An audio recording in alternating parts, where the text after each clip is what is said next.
Welcome to Suman TV. ప్రధానిగా నరేంద్ర మోదీ మూడోసారి ప్రధానిగా బాధ్యతలు చేపట్టబోతున్నారు. తన మోదీ పట్టాభిషేకానికి ఏర్పాట్లు పూర్తయ్యాయి ఢిల్లీలో.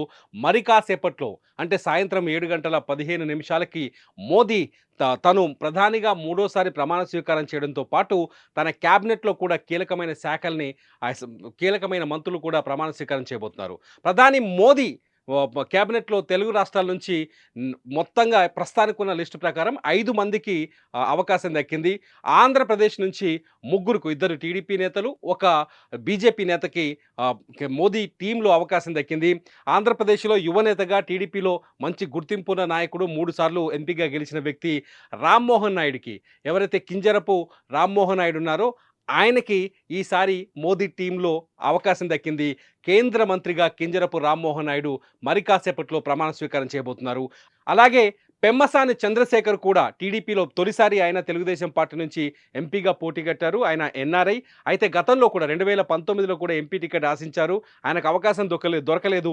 ఈసారి ఆయన ఎంపీగా ఎన్నికల బరిలోకి దిగి భారీ మెజార్టీతో గెలిచారు.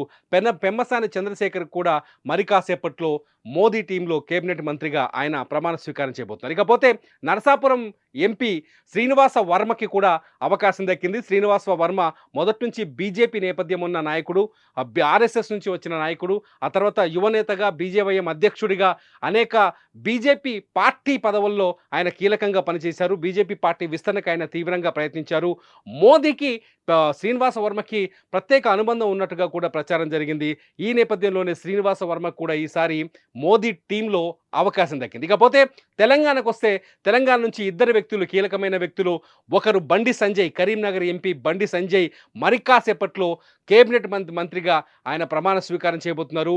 బండి సంజయ్ కరీంనగర్ జిల్లాలో కింది స్థాయి నుంచి 12 ఏళ్ల వయసులో ఆర్ఎస్ఎస్లో చేరి అక్కడి నుంచి ఏబీవీపీలో పనిచేసి ఆ తర్వాత కార్పొరేటర్గా, బ్యాంక్ డైరెక్టర్గా అనేక కింది స్థాయి నుంచి ఎదిగిన నాయకుడు, ప్రజానాయకుడు, ప్రజల్లో ఎదిగిన నాయకుడు బండి సంజయ్. బండి సంజయ్ కూడా కాసేపట్లో అంటే రాష్ట్ర అధ్యక్షుడిగా వరకు పనిచేస్తూ వచ్చారు బండి సంజయ్. బండి సంజయ్ వచ్చిన తర్వాత తెలంగాణలో బీజేపీకి ఒక కొత్త ఊపు వచ్చింది. ఆ తర్వాత జాతీయ ప్రధాన కార్యదర్శిగా పనిచేశారు. 2019 ఎన్నికల్లో భారీ మెజార్టీతో గెలిచారు. ఈసారి కూడా భారీ మెజార్టీని సాధించారు బండి సంజయ్.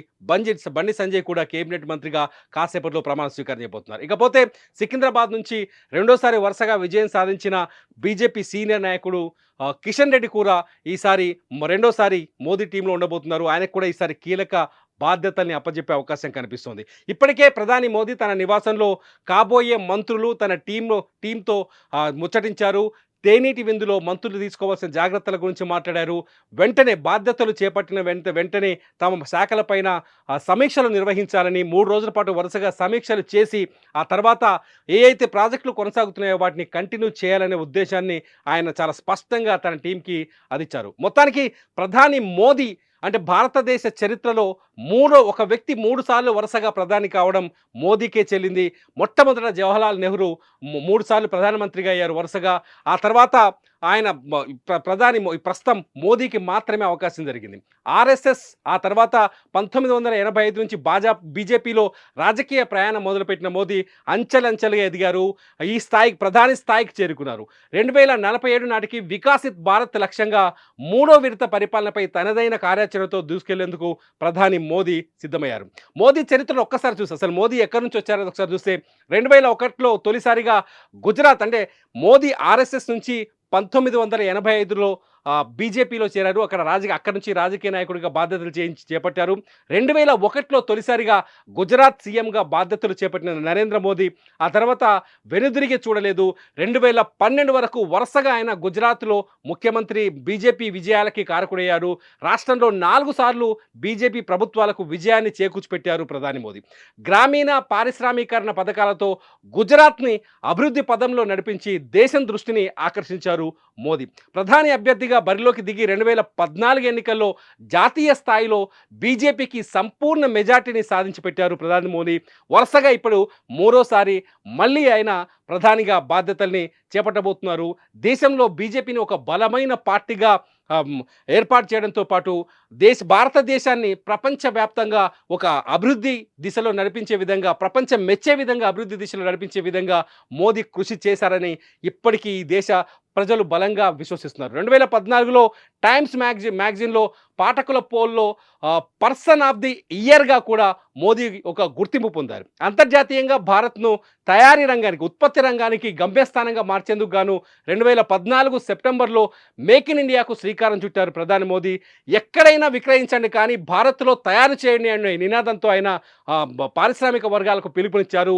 అదే ఏడాది అక్టోబర్ 2న స్వచ్ఛ భారత్ అభియాన్‌ను ప్రారంభించారు. దీంతో దేశవ్యాప్తంగా స్వచ్ఛతకి అవకాశం స్వచ్ఛ పరిసరాల పరిశుభ్రత పైన దృష్టి సారించే విధంగా, అట్లాగే స్వచ్ఛమైన భారతదేశాన్ని నిర్మించే విధంగా ఆయన ప్రయత్నాలు చేశారు. పాకిస్తాన్ యూరీ దాడులకు ప్రతీకారంగా 2016లో పాకిస్తాన్ భూభాగంలోని ఉగ్ర మూకలపై మెరుపు దాడులు చేశారు మోదీ. దీంతో మోదీ పేరు ప్రపంచవ్యాప్తంగా మారుమోగింది. అదే సంవత్సరం నవంబర్లో నోట్ల రద్దు నిర్ణయాన్ని ప్రకటించారు. అది ఒక సాహసం అనే చర్చ జరిగింది. ఈ క్రమంలోనే డిజిటల్ లావాదేవీలు దేశవ్యాప్తంగా ఊపందుకున్నాయి. ఇవాళ దేశంలోని ప్రతి నెల సగటున 18 లక్షల కోట్ల విలువైన ఆన్లైన్ లావాదేవీలు ఇవాళ డిజిటల్ పేమెంట్స్ ద్వారా జరుగుతున్నాయి. 2017లో మోదీ ప్రభుత్వం కేంద్ర బడ్జెట్, రైల్వే బడ్జెట్ను ఏకీకృతం చేసింది. దీంతో 1924 నుంచి వేరువేరుగా ప్రవేశపెడుతున్న సంప్రదాయానికి ముగింపు పలికినట్లయింది. జూలై 1న జీఎస్టీని అమల్లోకి తీసుకొచ్చింది.